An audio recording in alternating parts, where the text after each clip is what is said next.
안녕하세요. 크리스찬 독서실입니다. 오늘은 박영선님의 내일 죽을 것처럼 오늘을 살아라 세 번째 시간입니다. 채우기보다 비우고 가져가기보다 나눠주는 삶. W. 드리먼드는 말했다. 인간은 죽기 위해 태어난다고. 그것이 바꿀 수 없는 사실이라면 죽음에도 준비와 연습이 필요한 것은 아닐까? 그러면 죽음을 위해 우리는 무엇을 연습해야 하는가? 세상의 모든 것을 가볍게 쥐는 연습은 어떠한가? 공술의 공수거라는 말처럼 이 세상에 맨몸으로 태어난 것과 같이 떠날 때 이 세상에서 가지고 갈 수 있는 것은 아무것도 없다. 그런데도 우리가 가진 것, 때로는 아직 갖지 못한 것까지도 집착하게 만드는 것은 무엇일까? 어쩌면 그것은 우리가 이곳에 영원히 머무를 수 있으리라는 착각 때문인지도 모른다. 그래서 우리는 모든 것을 손바닥 안에 꼭 쥔 채 놓지 못한다. 삶이 자꾸 흐트러지고 내 의지에서 벗어나 마치 독립적인 마음을 가진 생명체처럼 내 뜻과 상관없이 움직일 때가 있다. 그럴 때마다 나는 잠시 멈추고 만일 내가 지금 죽는다면이라는 상상을 해본다. 옷장을 들여다보고 서재를 눈여겨보고 인간관계를 돌아보며 나를 둘러싼 모든 것이 깔끔해지도록 서서히 정리한다. 살면서 자꾸 쓸데없는 것을 사게 되고 꼭 내가 아니어도 되는 일에 끼어들어 가뜩이나 바쁜 삶을 더 바쁘게 만들고 있는 나 자신을 깨닫는다.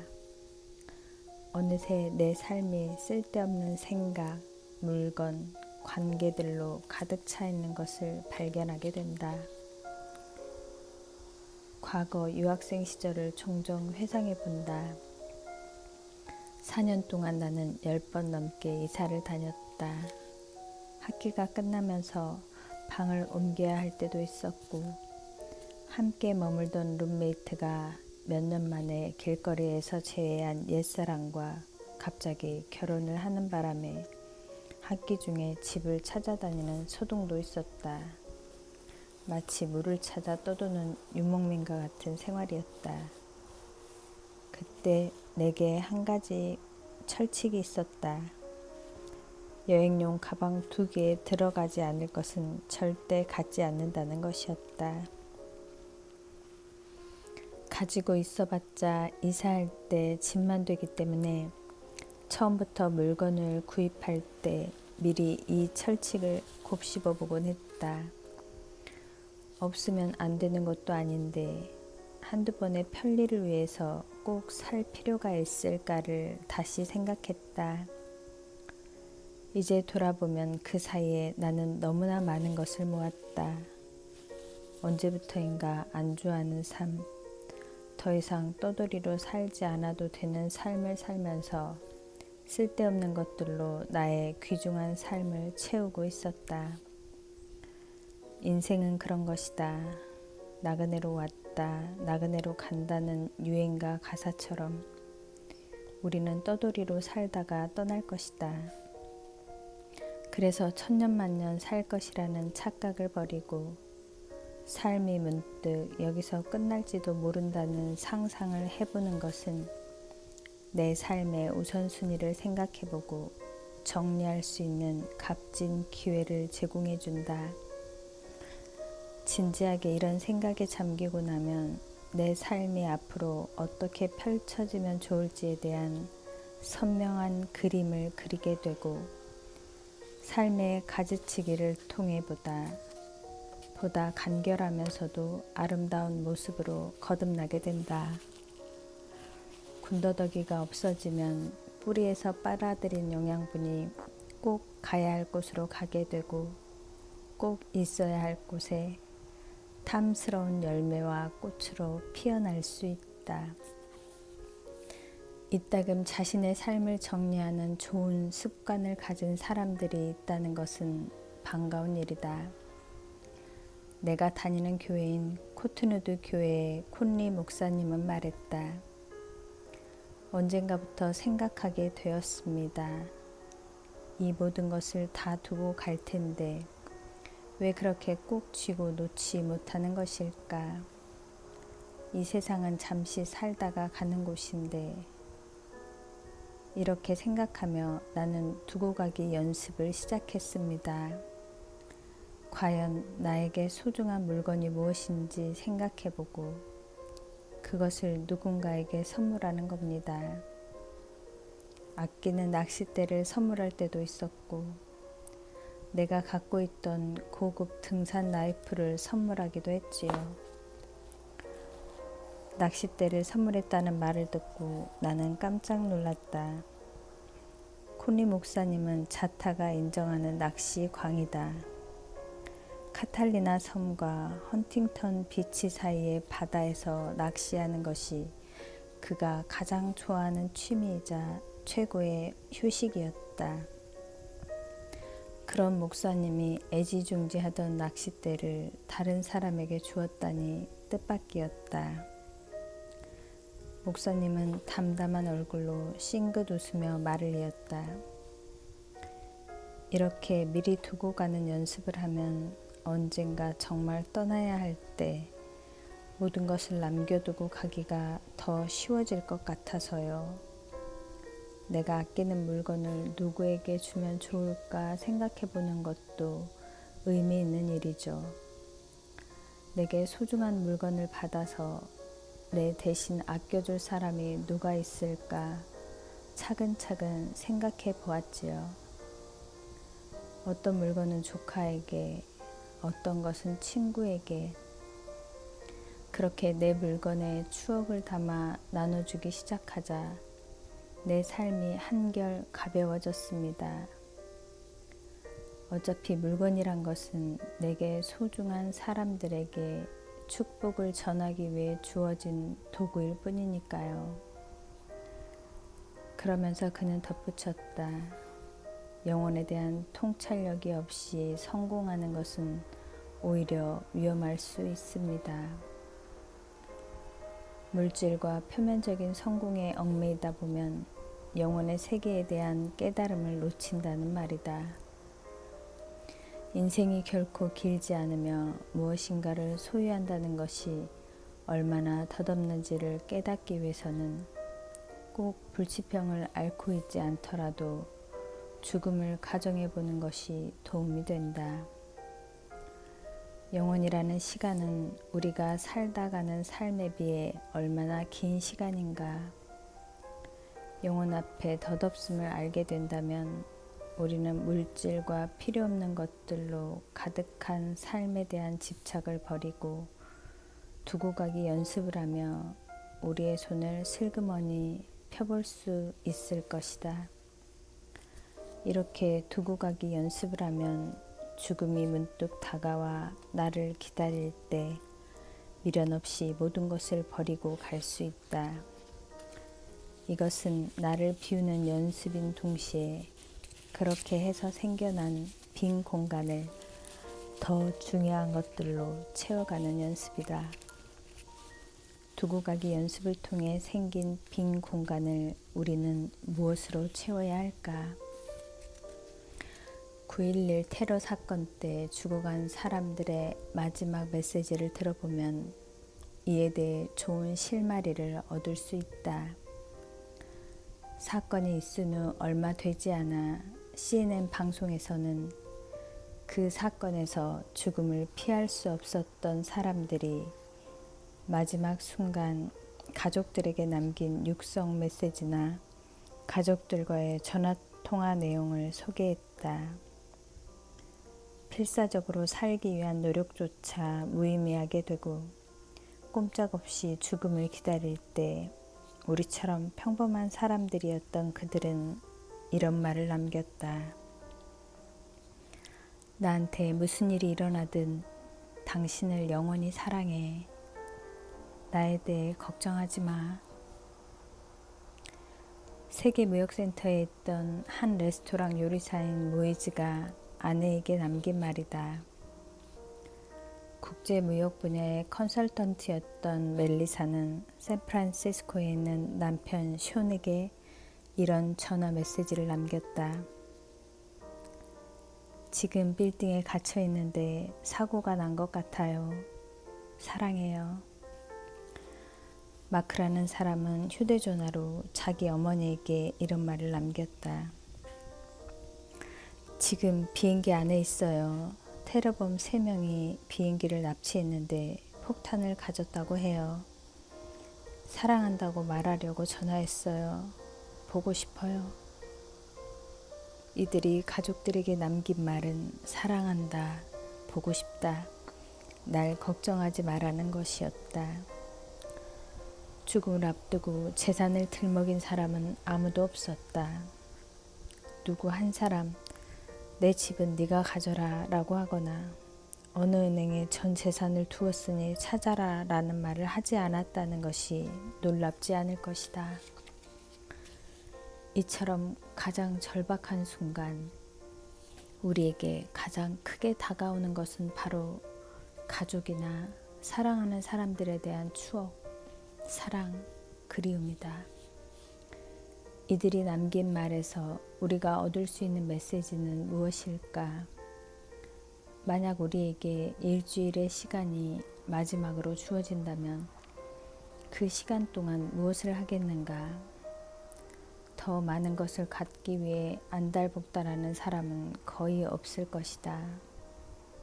허락된 짧은 시간 동안 우리는 의연한 태도로 하루하루 순간순간을 소중하게 여기며 가진 것을 나누려 하고 그것을 통해 소중한 사람들과 아름다운 추억을 만들고자 애쓸 것이다.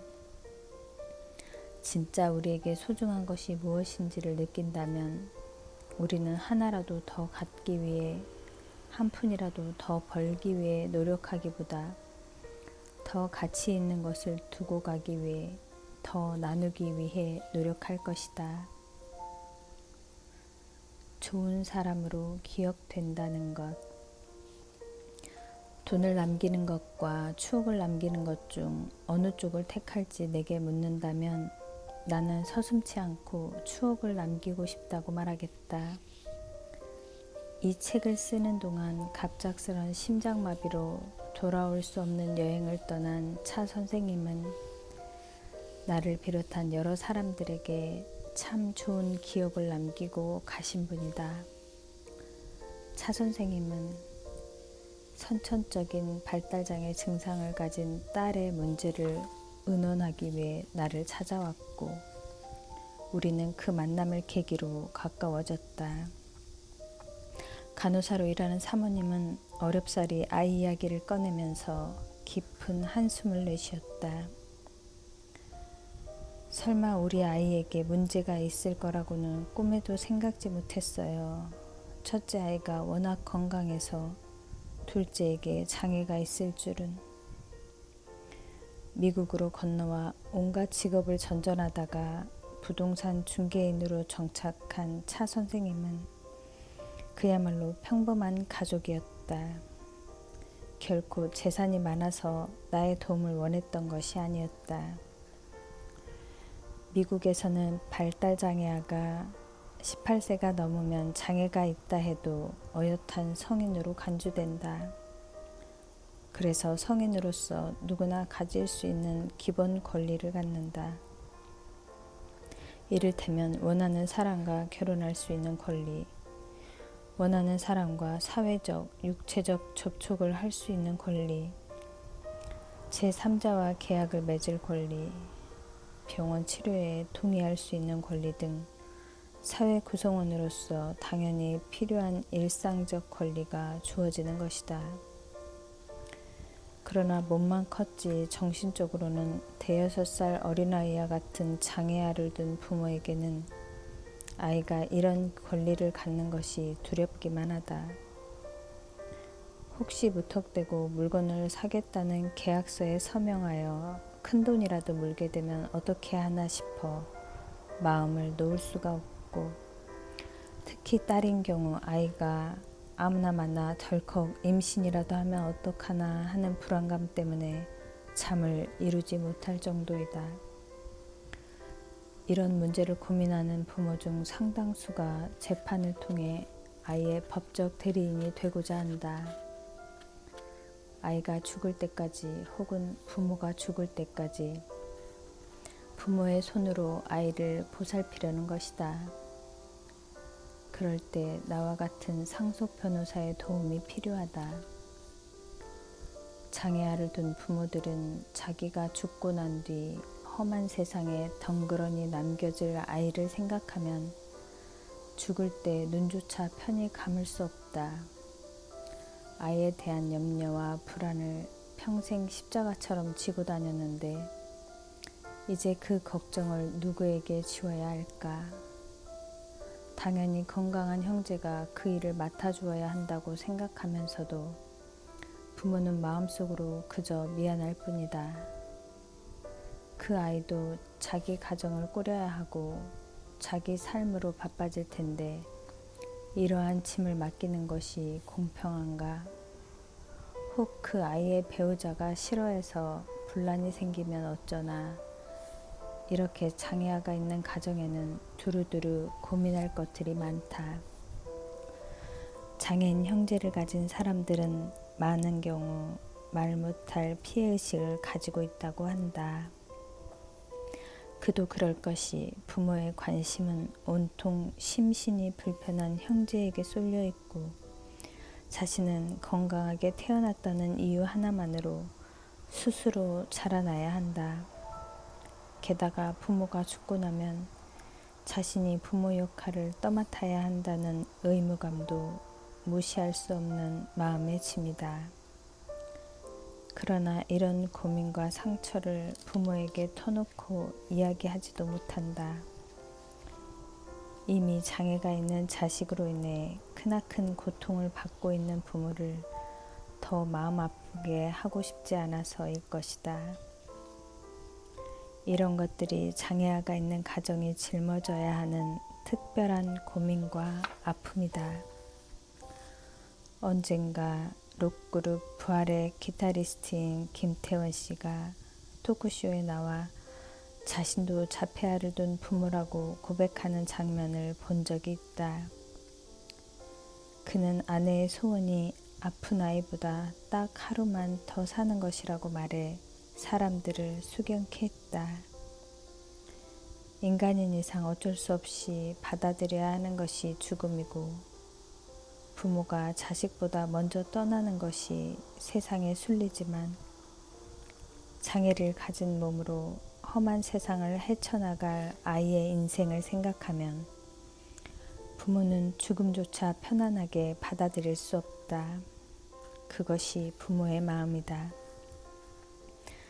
따라서 장애아가 있는 가정에서는 상속을 계획할 때도 특별한 계획이 필요하다. 장애아를 누가 돌볼 것인가? 아이를 위해 남긴 재산을 누가 관리할 것인가? 혹 아이 명의로 재산이 생기면 정부의 보조 혜택을 받지 못하는 건 아닐까? 또 아이가 자기 아이를 낳을 경우 어떻게 해야 하나 등등 여러 가지 문제들을 생각해야 한다.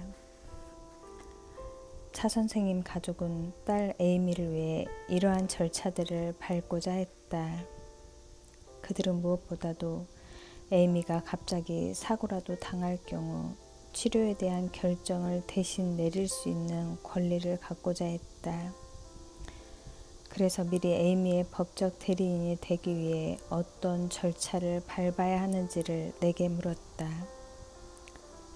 나는 차 선생님 부부에게 에이미의 법적 대리인이 되기 위한 방법에 대해 설명했다. 이 문제는 인간의 기본 권리와 연결되는 것이기 때문에 재판소에서 가볍게 보지 않습니다. 예를 들어 자기가 원하는 사람과 결혼할 수 있는 것은 인간의 기본적인 권리인데 부모가 반대한다고 해서 결혼을 할 수 없다면 기본권을 침해하는 결과가 되죠. 이 경우에도 엄마 아빠가 원한다고 해서 무조건 대리인이 될 수 있는 것은 아닙니다. 부모의 변호사로서 내가 사건을 시작하면 재판소에서는 장애아를 위한 변호사를 임명한다. 아이의 권리를 옹호하기 위해서다. 아이에게 정말로 법적 대리인이 필요한지 살피고 아이의 의지와는 상관없이 부모가 일방적으로 결정한 것은 아닌지 대리인이 필요할 정도로 과연 중증인지를 법원에서 선정한 변호사가 판단한다. 그 변호사는 가정 방문을 하고 인터뷰를 한 후에 자신의 소견을 재판소에 제출한다.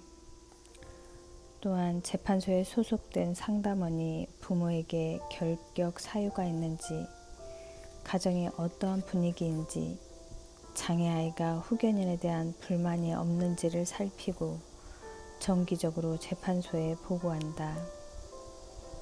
아이의 권리를 보호하기 위한 절차는 무척 엄격해서 예컨대 아무리 장애아의 친아버지라 해도 과거에 성범죄 전과가 있다면 아이를 키울 자격을 박탈당한다.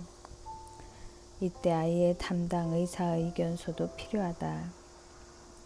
아이의 인지도 혹은 정신 능력이 어느 정도 수준인지, 독립적인 결정을 내릴 수 있는지 등을 검토하는 것은 나나 카운티 변호사 혹은 카운티 공무원의 전문 영역 밖이기 때문에 재판소는 전문의가 제출한 소견서를 꼼꼼히 확인한다. 차 선생님 부부는 말했다. 생각보다 까다롭군요. 시간은 어느 정도나 걸리나요? 2달에서 3달 정도가 걸리고요. 에이미도 재판소에 나와야 해요. 특히 발달장애 정도가 경미하여 겉으로 보기에 정상인과 큰 차이가 없는 경우 판사가 아이에게 직접 질문을 할 수도 있으니 미리 에이미에게 과정을 설명해 두셔야 해요. 가끔 아이가 긴장감을 이기지 못해 재판소에서 소리를 지르거나 소동을 피우는 경우도 있고, 때로는 재판장에게 부모를 나쁘게 이야기한다거나 하는 의외의 경우도 있거든요. 다행히 사건은 순조롭게 진행되었다. 공판을 2주쯤 앞두고 나는 차 선생님 부부와 다시 만났다. 에이미의 변호사가 법원에 제출한 견해서 사본을 가지고 두 분을 만났다. 차 선생님 재판소에서 임명한 변호사는 저도 개인적으로 아는 분이더군요. 그분은 변호사가 되기 전에 발달 장애 아들을 가르치던 초등학교 교사였어요. 재판소를 위해 일하는 것은 돈이 되지 않기 때문에 사명을 가지고 일하시는 분이죠. 게다가 장애 아들이나 그들의 가족을 많이 보호하기 때문에 경험도 많으시고요. 그래요. 집에 와서 인터뷰를 하고 갔는데 뭐라고 하던가요? 차 선생님은 궁금함을 참지 못하고 내게 답변을 재촉했다. 차 선생님 가족이 정말 모범적인 좋은 가정이라고 적혀 있군요. 그 말을 듣고 안도의 한숨을 내쉬는 차 선생님의 눈에 눈물이 글썽거렸다. 아이 때문에 아이 엄마하고 정말 많이 다투었지요. 정말 힘든 나날이었어요. 병원에서 일하는 아내는 돈을 벌기 위해 하루 온종일 병원에서 일하고 야간 근무도 마다하지 않았죠. 힘든 아내와 가족들을 돕고 싶어서 집안일도 참 많이 거들었습니다. 그런데 그렇게 이를 악물고 살아가는 와중에도 아이가 이해할 수 없는 행동을 하면 눈앞이 캄캄해지곤 했죠. 아이가 낮과 밤을 구별하지 못하고 한밤중에 갑자기 일어나 음악을 크게 튼다든가 하면 정말이지. 차 선생님은 감정이 북받치는지 말을 잇지 못했다. 그러다 잠시 마음을 진정시키고 나서 기분 좋은 듯 웃으며 말했다. 저도 이제는 집안일에 요령이 생겼어요. 된장찌개 하나는 정말 맛있게 끓일 수 있답니다. 차 선생님은 환한 얼굴로 옆에 있는 아내를 돌아보며 자랑스러운 듯 덧붙였다. 그것 봐, 우리가 좋은 가정이라잖아. 하하하. 낯선 땅에서 생계를 이어가면서 장애아를 돌보기가 얼마나 벅찼을까. 아무런 문제가 없는 부부도 때로는 다투고 서로를 원망하며 사는데 에이미를 두고 부부는 달리 의지할 곳도 없이 얼마나 마음에 큰 짐을 지고 살았을까. 머나먼 이국 땅에서의 이민 생활은 또 얼마나 힘들었을까. 이렇게 생각하니 그분의 웃음을 바라보는 내 마음은 더욱 무겁고 가슴 아팠다. 공판은 잘 끝났다. 재판소는 차 선생님 부부가 에이미의 법적 후견인이 되는데 결격 사유가 없다고 판단했다. 차 선생님 가족이 절실히 바라던 결과였다. 사건을 시작한 지 3개월 만이었다. 각자의 삶으로 돌아가 시간이 흘렀고 어느 날 차 선생님은 내게 전화를 걸어 이런저런 이야기를 들려주었다. 저녁 때 근처 대학교에서 에이미와 함께 청강을 할까 해요. 정상하였다면 지금쯤 대학을 가야 하는 나이지만 정식으로 진학은 할 수 없으니 내가 야간 수업이라도 같이 들어주면 대학에 다니는 기분이 들 테고 나도 영어 공부를 할 수 있으니 좋을 것 같아요. 어차피 운전사 노릇을 해줘야 하니까 말이죠. 힘겨운 이민 생활에 지칠 법도 한데 이렇게 희망찬 계획을 세우는 차 선생님 말 속에서 나는 주어진 환경 속에서 꿋꿋하고 긍정적인 마음으로 자기 삶을 찾아가는 태도를 가르쳐 주려는 아버지의 마음을 읽을 수 있었다.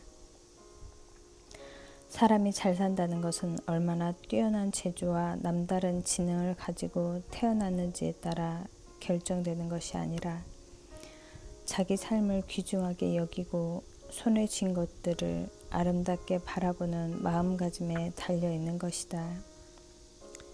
인생에 정답이란 없으니 말이다. 이런 대화를 나누고 2주일이 지났을 때 나는 장애인 협회에서 봉사하는 지인을 만났다가 차 선생님의 부고 소식을 들었다. 갑작스러운 심장마비로 손 쓸 새도 없이 숨을 거두었다고 한다. 너무 놀란 나머지 그의 아내는 실신을 하고 장례도 이웃들의 도움으로 간신히 치렀을 정도라는데 그의 장례식장에는 뜻하지 않게 구름처럼 많은 사람들이 와서 그의 죽음을 슬퍼했다고 한다. 나는 불과 2주 전 통화 내용을 되새겨 보았다. 그의 죽음은 믿을 수 없을 만큼 허무하고 쓸쓸한 감정을 내게 남겼다. 18세가 넘었다고는 하지만 아직 에이미에게는 많은 세월이 남아있고 그가 에이미와 함께 할 수 있는 일들이 얼마나 많이 남아있는데 그렇게 벼랑간 세상을 떠나다니. 내가 모범적인 가정이라고 보고서 결과를 전했을 때 차 선생님이 보여주셨던 그 환한 웃음을 잊을 수가 없다. 그것 봐, 우리가 굿 패밀리라고 하잖아. 그것도 변호사가 말이야 라며 아내를 보며 아이같이 기뻐하시던 분. 그리고 장애가 있는 딸이 조금이라도 또래 아이들과 같은 경험을 하고 세상 밖으로 용기 있게 발걸음을 내딛기를 바라셨던 분. 항상 아이 곁에서 손발이 되어 주었던 그분은 이제 우리 기억 속에만 남게 되었다. 얼마 뒤 그의 아내를 만났을 때 그녀는 이렇게 말했다. 생각해보니 그 사람이 에이미를 다 키워주고 갔어요. 나는 생계를 책임져야 했기 때문에 남편이 주로 집에 있으면서 아이를 보살피고 집안일을 도맡아 주었죠. 남자의 자존심이라고나 할까, 그러한 처지를 힘들어하기도 했지만 에이미에게 아빠는 없어서는 안 될 존재였고 세상의 전부였어요. 그런 사람이 에이미가 성인이 되자마자 마치 자기 할 일을 다 했다는 듯이 그렇게 떠나고 말았네요. 그분이 살아간 인생을 생각하면 아이들에게 많은 재산을 남기고 가야만 부모로서의 삶에 최선을 다한 것은 아니라는 것을 알게 된다. 행복과 돈은 결코 비례하지 않는다. 좋은 사람으로 기억된다는 것. 비록 대단한 부자도 명예로운 이름을 떨친 사람도 아닌 지극히 평범한 가장이었으니 앞으로 많은 날을 살아가야 하고 홀로 서는 연습을 해야 하는 에이미의 가슴 속에 늘 소중하고 따뜻한 아버지의 기억으로 남을 수 있다는 것, 그것이 정말로 중요한 것 아닐까. 장영희 교수가 쓴 살아온 기적, 살아갈 기적을 읽다가 좋은 사람에 대한 구절을 보고 나는 차 선생님을 다시 떠올렸다. 하지만 세월이 많이 흐른 지금 나는 새삼 좋은 사람에 대해 생각한다. 그리고 정말 누구의 마음에 좋은 사람으로 남는 게 얼마나 힘들고 소중한지 판단하기 시작했다. 누군가 단 한 사람이라도 따뜻한 마음, 아끼는 마음으로 날 좋은 사람으로 기억해 준다면 수천, 수만 명 사람들이 다 아는 유명한 사람이 되는 일보다 훨씬 의미 있는 일이기 때문이다. 삶을 다하고 죽었을 때 신문에 기사가 나고 모든 사람이 단지 하나의 뉴스로 알게 되는 유명한 사람보다 누군가 그 죽음을 진정 슬퍼해주는 좋은 사람이 된다면 지상에서의 삶이 헛되지 않을 것이다. 차 선생님의 선량한 마음씨가 그립다. 정신적 능력이 떨어지는 에이미는 아버지의 죽음을 아직도 인지하지 못하고 아빠가 어디에 갔느냐고 묻는다고 한다. 어쩌면 사랑하고 의지하던 아빠를 다시는 볼 수 없다는 사실을 에이미가 알아차리지 못한 것이 다행인지도 모른다. 차 선생님이 이제 우리 곁에 없다는 사실은 슬프지만 그가 좋은 가정을 꾸려왔다는 자부심과 행복한 기억을 가지고 떠날 수 있도록 내가 그 소식의 전달자가 될 수 있었다는 것에 나는 감사한다. 돈으로 행복을 살 수 있을까? 엄마, 우리는 왜 가난해? 로렌이 불쑥 이렇게 물었다. 너무 놀라 가슴이 덜컥 내려앉는 소리가 귀에까지 들린 것 같았다. 왜 우리가 가난하다고 생각하니? 한 번도 내가 가난하다고 생각해 본 적이 없고 나름대로 아이에게 최선을 다해주고 있었기 때문에 아이가 왜 이런 말을 하는지 이해할 수가 없었다. 우리는 해변을 따라 난 퍼시픽 코스트 하이웨이를 달려 집으로 돌아가는 길이었다. 우리 집은 선셋 비치와 뉴포트 비치 사이에 있는 헌팅턴 비치라는 곳에 있다. 이곳에는 자연적으로 생긴 섬을 인공적으로 크게 파서 만든 만 사이에 바다를 둘러싼 섬들이 있다.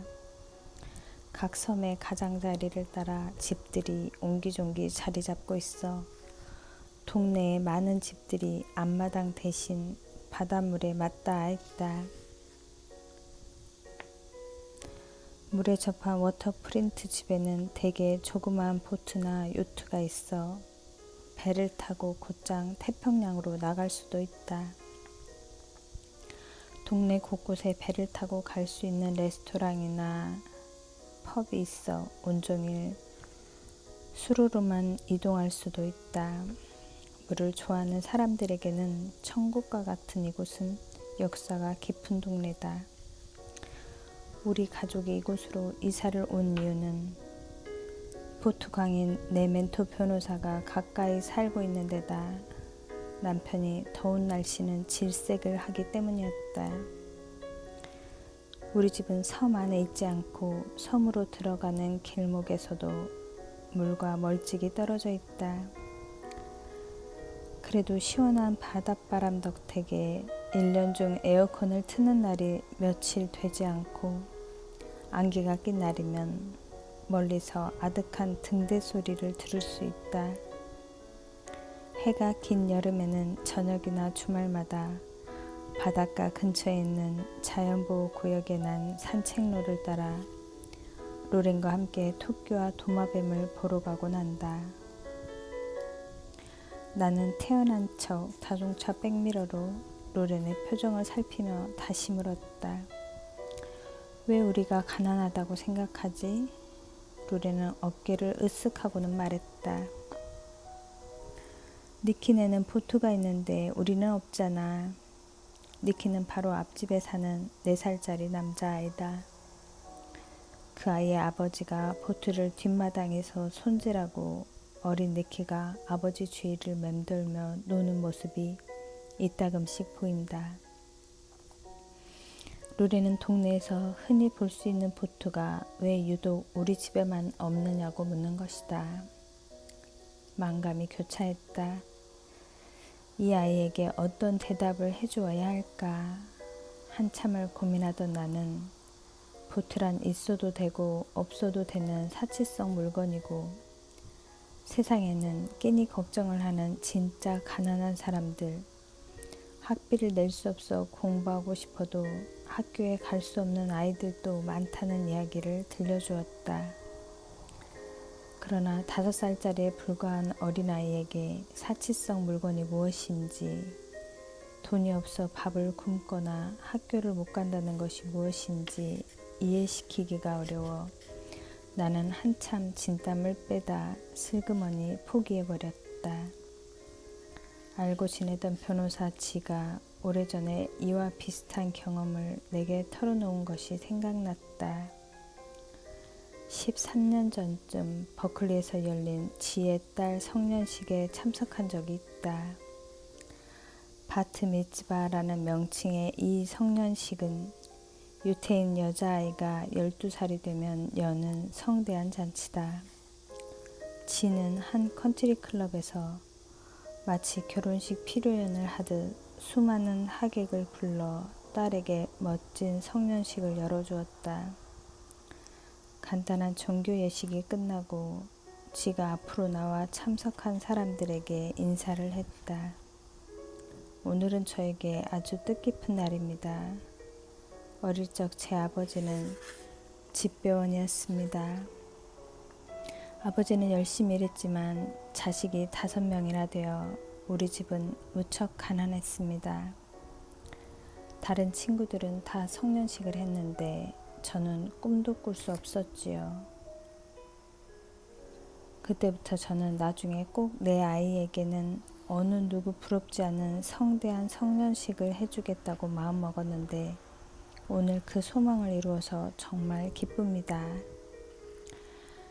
그때까지 나는 지의 남편이 성공한 영화 제작자이고 그녀 본인이 변호사라는 것 말고는 그녀가 자라온 환경에 대해 전혀 알지 못했었다.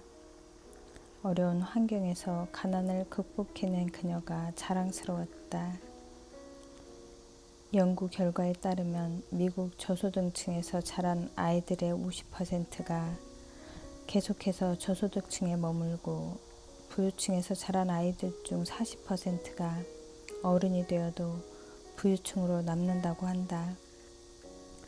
이 연구 결과는 생활 수준이 대물림되는 이유로 출신 환경도 물론 중요하지만 결정적인 것은 신분 상승의 기회가 인생에 주어졌는가에 달렸다고 지적했다.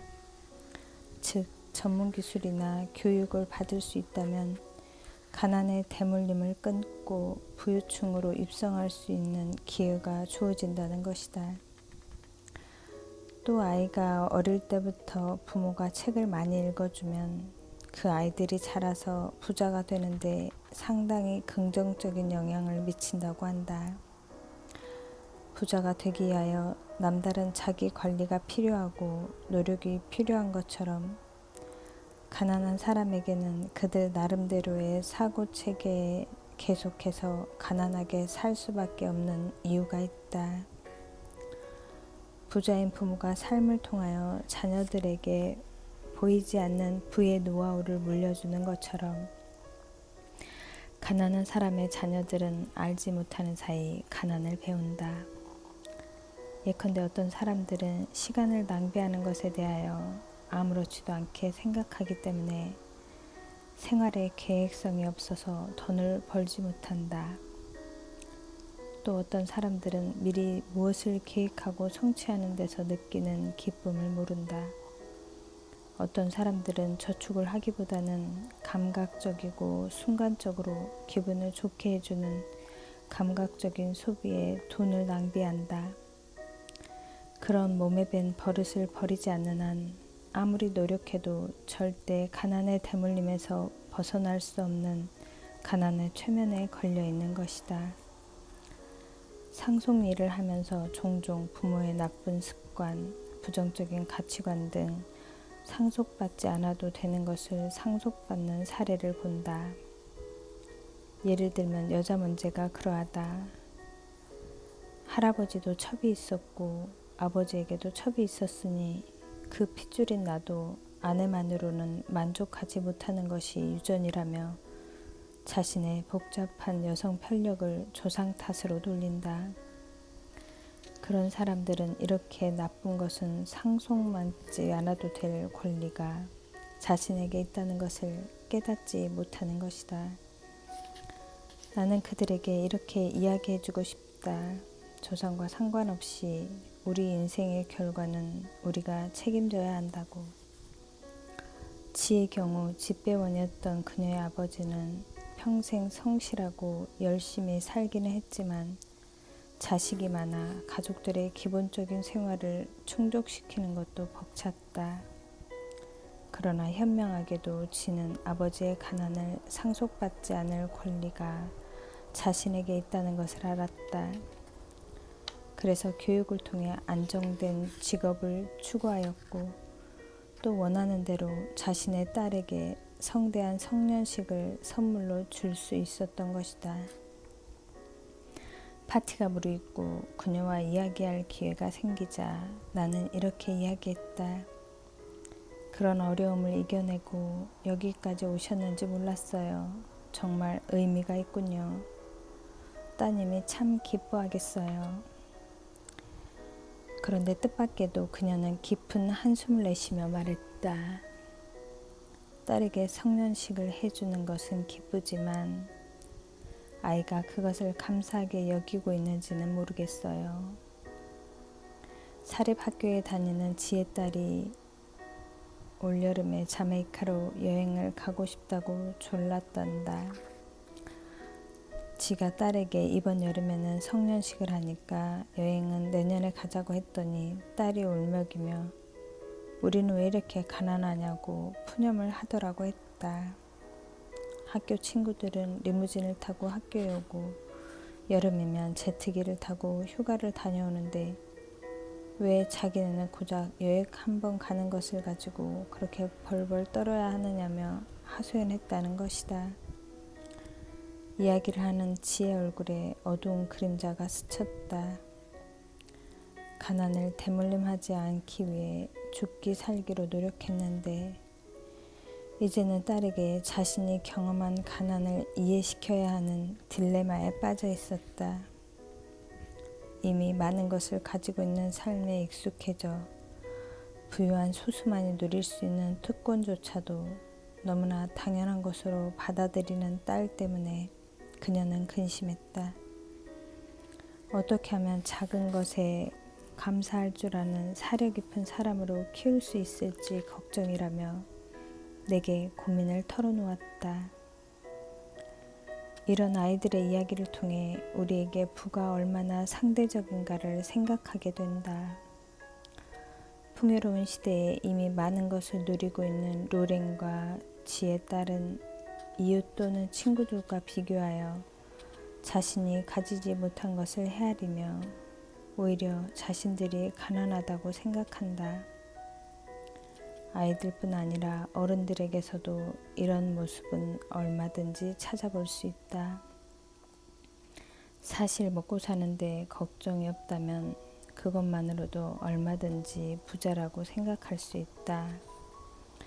그런데도 막상 돈이 얼마나 있어야 남부럽지 않을 만큼 벌었다고 생각합니까? 라고 물으면 선뜻 얼마라고 대답하는 사람은 많지 않다.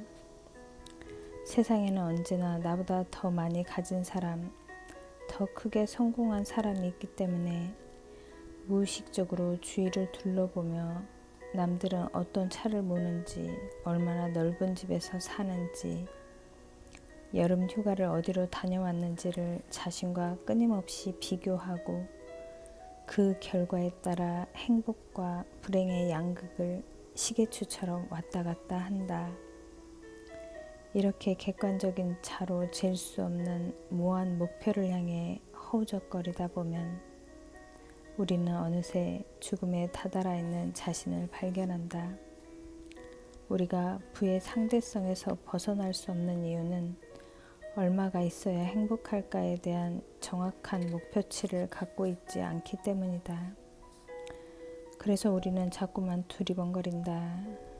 만족에 대한 자기만의 기준이 없으므로 쉽게 탐욕의 선을 넘게 된다. 그러나 죽음을 지켜보면서 내가 깨닫게 된 진실은 이러하다. 죽는다는 것은 철저하게 혼자서 걸어가야 할 외롭고도 외로운 시간이다. 그때는 살면서 항상 비교 대상으로 삼던 이웃과 친구들도 아무런 의미가 없다. 따라서 죽음을 준비하기 위한 상속을 통해 우리는 나만의 만족, 나를 행복하게 하는 기준이 무엇인지 명확하게 생각해 볼 필요가 있다. 톨스토이의 사람에게는 얼마나 많은 땅이 필요할까라는 우화는 우리에게 바로 이러한 질문을 던진다. 얼마나 가져야 만족할까? 한 농부가 있었다. 자기 몫의 땅이라고는 하나도 없이 소작인으로 살아가던 그는 땅이 너무도 갖고 싶었다. 농부는 겨우겨우 돈을 모아 조그만 땅을 마련했지만 그는 만족하지 못하고 더 많은 땅을 원했다. 그가 우연히 한 유목지에 들렸을 때 그곳의 촌장이 하루 사이에 걸어서 돌아다닌 땅을 싼 값에 팔겠다고 했다. 농부는 동트기 전부터 길을 떠나 초원을 걷고 또 걸었다. 멀리 지평선 넘어 해가 떨어지기 시작했지만 한 발만 더 가면 그만큼 더 넓은 땅을 얻을 수 있다는 생각에 쉬지 않고 계속해서 걷던 그는 마침내 너무 지친 나머지 쓰러져 숨을 거두고 만다. 결국 죽어서 땅에 묻힌 그가 차지할 수 있었던 땅은 자기 관이 들어갈 만한 크기밖에 되지 않았다. 이 우화의 메시지를 오해해서는 안 된다. 사람이 세상을 떠날 때 차지할 수 있는 것이라고는 관을 넣을 만한 크기의 땅에 불과하다는 이야기를 통해 톨스토이가 전하려 하는 메시지는 그렇다고 돈이 헛된 물질이라거나 추구할 가치가 없다는 것이 아니다. 없는 삶에 순응하고 만족하며 살아가는 메시지도 아니다. 프랑스에 이런 격언이 있다. 돈으로 행복을 살 수 없다고 믿는 사람은 한 번도 부를 가져보지 못한 사람이다. 돈은 삶의 질을 높이고 의미 있는 일도 할 수 있는 가장 현실적인 수단이다. 물론 돈을 어디에 어떻게 쓰느냐에 따라 다르지만 말이다. 어차피 재산이란 어느 정도를 넘어서면 한두 푼 더 번다는 것이 그다지 의미가 없어진다. 그 후에는 덤으로 주어진 돈으로 무엇을 할 것인지 현명하게 판단해야만 돈으로 인생을 의미 있게 만들고 행복을 살 수 있게 된다. 수백억 달러의 재산을 가진 의뢰인에게 이런 질문을 한 적이 있다. 그렇게 재산이 많으면 어떤 기분이 드나요? 그는 한 번도 그런 질문을 받아본 적이 없었는지 한참을 고민하다 입을 열었다. 처음 100만 달러를 벌었을 때는 나도 이제 부자가 되었구나 싶었는데요. 어느 선을 넘어가면서부터는 차차 무감각해지더라고요. 만약 현금을 방 안 가득히 쌓아놓고 세어봤더라면 내 재산이 얼마나 되는지 실감났을지도 모르지요. 하지만 지금은 내 재산이라는 게 서류에 적힌 숫자일 뿐 아무 느낌도 없어요. 부동산도 마찬가지예요. 그것을 팔기 전에는 차이가 없더라고요. 지금은 내 재산이 막연하게 느껴지고 그것이 10% 좀 많아지고 적어진다 해도 그리 의미를 두지 않게 되었죠. 평범한 사람들이라면 약간의 여윳돈에도 희비가 엇갈리지만 돈이 너무 많으면 재산이 불어나고 줄어드는 것에 대해 감각이 무뎌진다.